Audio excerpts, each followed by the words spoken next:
Hey guys, and welcome to Uncomfortable Conversations with Keisha.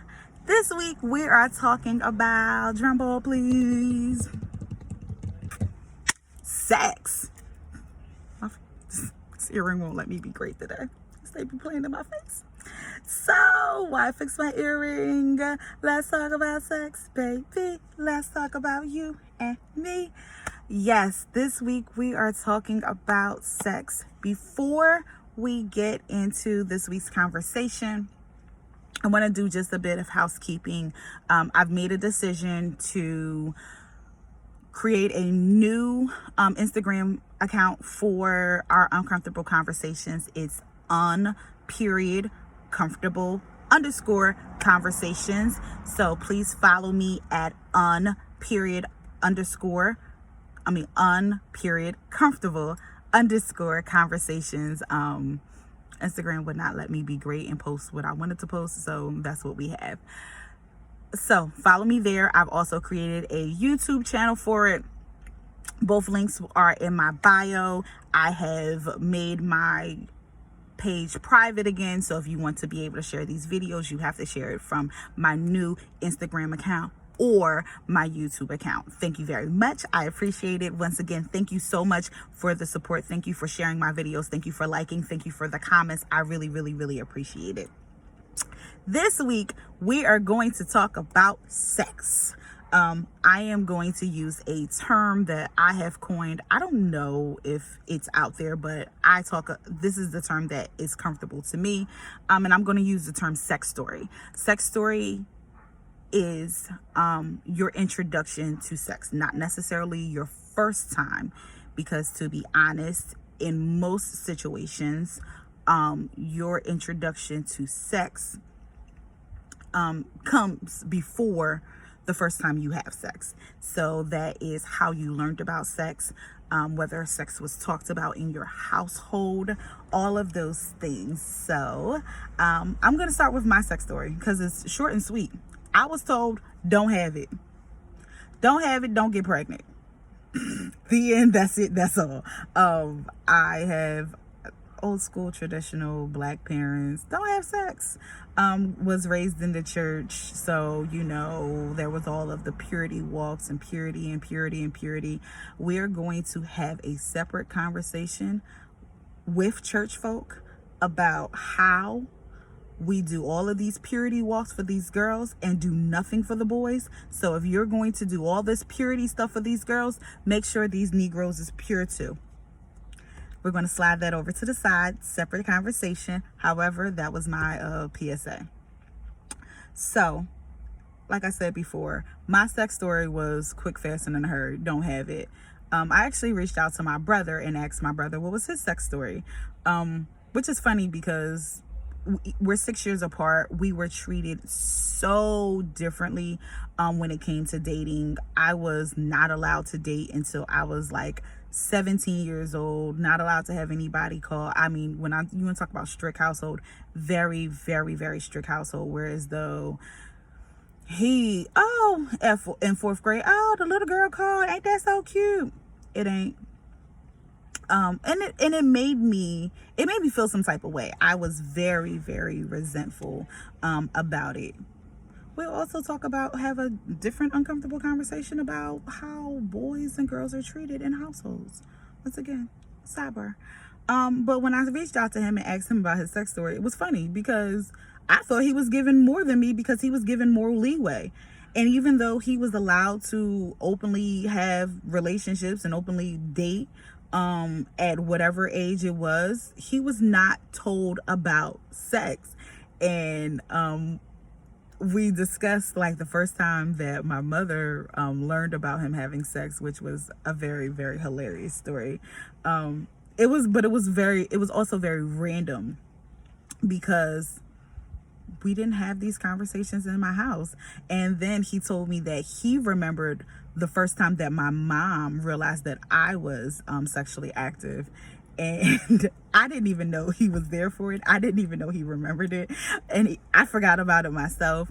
And it was back in the day, some years ago, you know, they came out with the patch birth control, and that was like God's gift to women at the moment. Little did we know it was slowly killing us.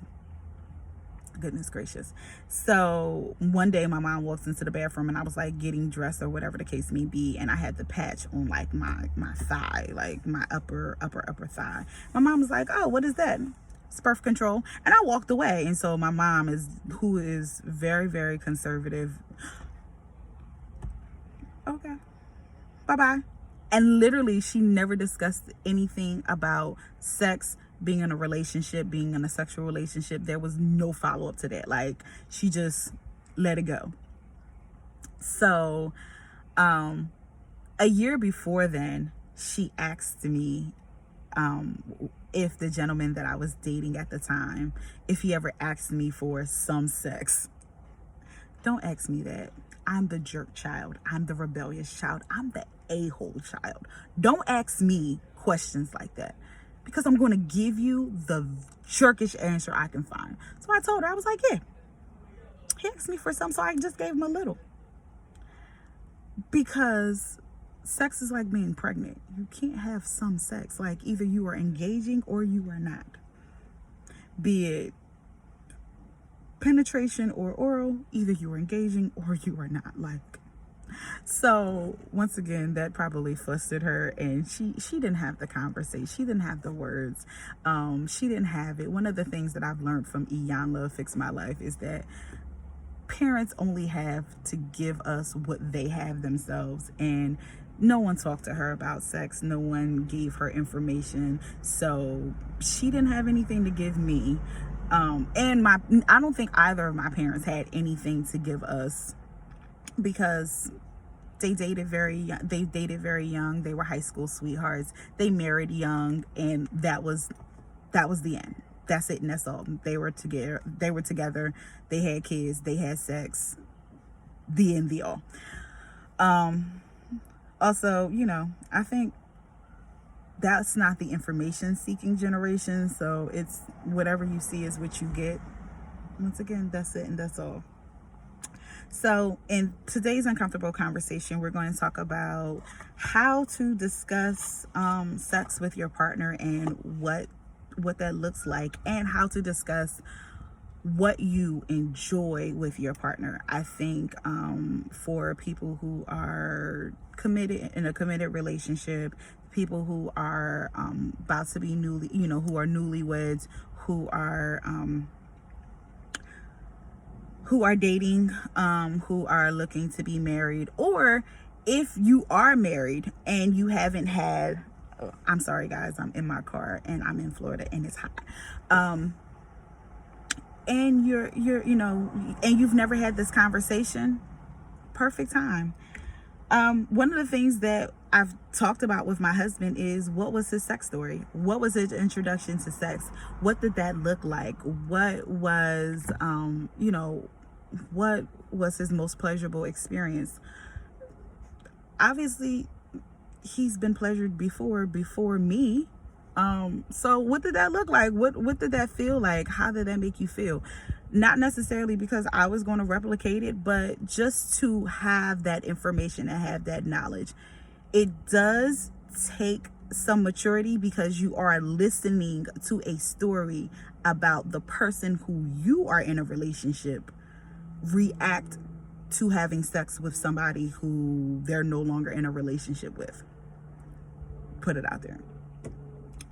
But I think that's necessary for you to know, because unless both members are virgins, everybody is pleasuring the other person based off of the information that they've gathered from someone else. That is the it and the all.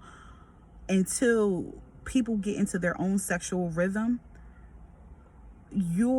how you pleasure somebody is based off of how the person who you were with in the past felt. That is a very honest statement. I don't think people necessarily look at sex that way, or look at sex with a partner that way.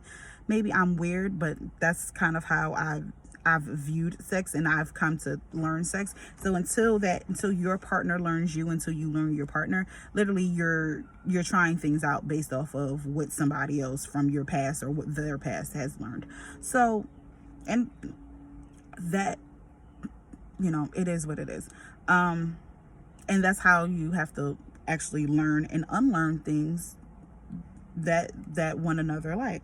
So, making sure, number one, ask your partner, what is their sex story?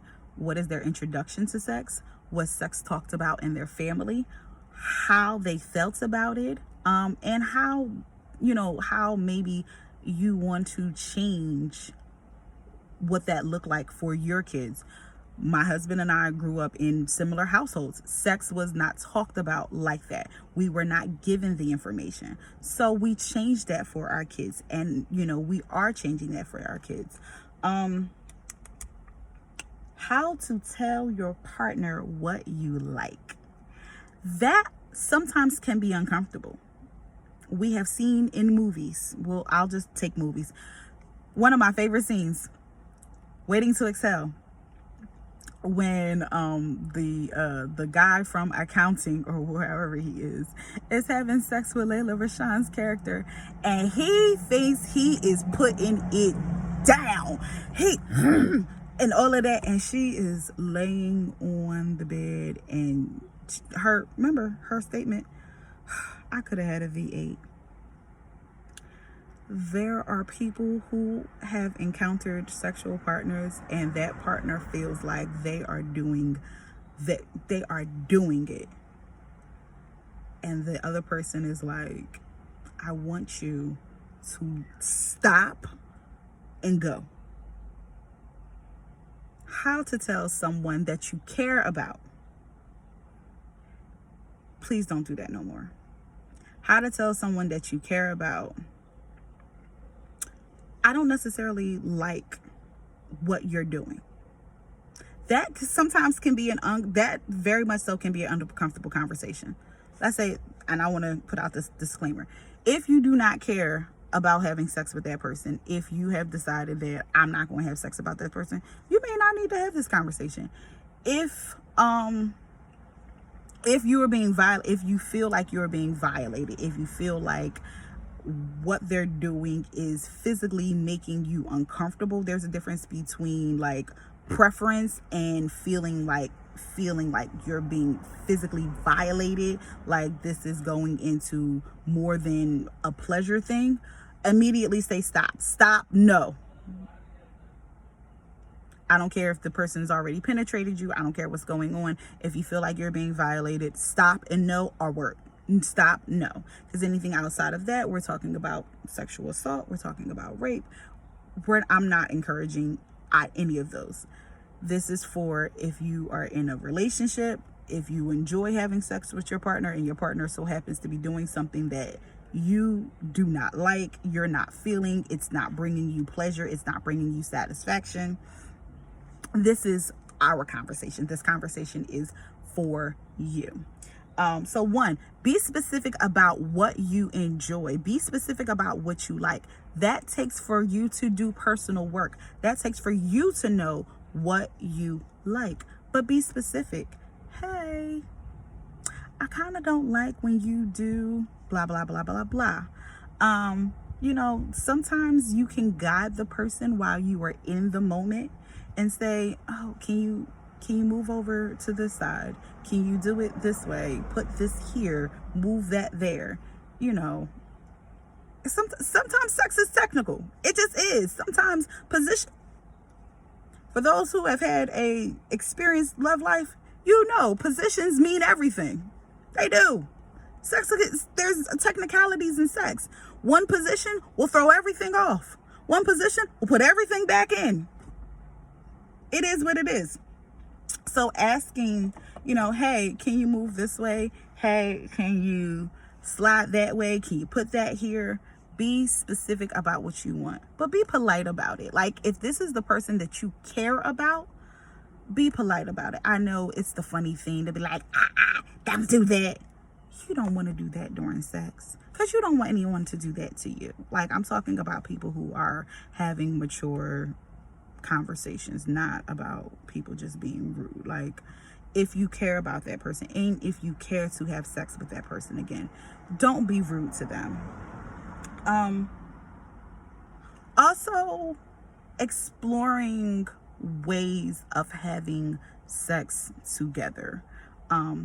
If you enjoy pornography, if you believe in watching it, some people, it's against their personal morals. Some people don't enjoy it. But if you do, watching pornography with your partner may give you different suggestions. Reading graphic novels may give you different suggestions. Enjoying that with a partner may give you different suggestions. Reading sex books together, reading about sex positions together may give you a basis of creating something new with your partner, creating something different with your partner, where you can talk about, once again, the technicality of sex. Like, oh, this is something that we can enjoy together. My husband, full transparency, my husband and I will read over sexual positions together, like books of sexual positions, and discuss, like, oh, look at that, maybe we could try this. It's a way. Look, when you've been married for, and we've only been married for less than 4 years, when you've been married for a long time, missionary ain't gonna work all the time. Doggy style is going to get old eventually. Like, when you've been married for a long, you're going to have to figure out how to spice it up. So or how to do things that are different, how to do things that are new. But a way to show your partner how to please you is possibly reviewing what you enjoy from if both of you are third parties. So if you're both looking at a book of sexual positions and having that conversation of how that can be executed, that is a way of teaching your partner and telling your partner how to please you. I hope and pray that this uncomfortable conversation was informative and is enjoyable to you. Oh, if you have any suggestions on anything that you would like to talk about, I am open to suggestions. I am open to things. I do have a list of things just based off of my personal preferences. But if there's something that you don't know how to speak about and you want me to do an uncomfortable conversation for, please, please, please hit my inbox. I now have a whole separate account for it. So hit my inbox. Let me know. I will keep you anonymous. I won't even discuss that it was given by you. I will just do a conversation on it based off of the information that I've gathered. Thank you again for joining me. I really appreciate it. I appreciate all the love. Thank you. Have a great day. Bye.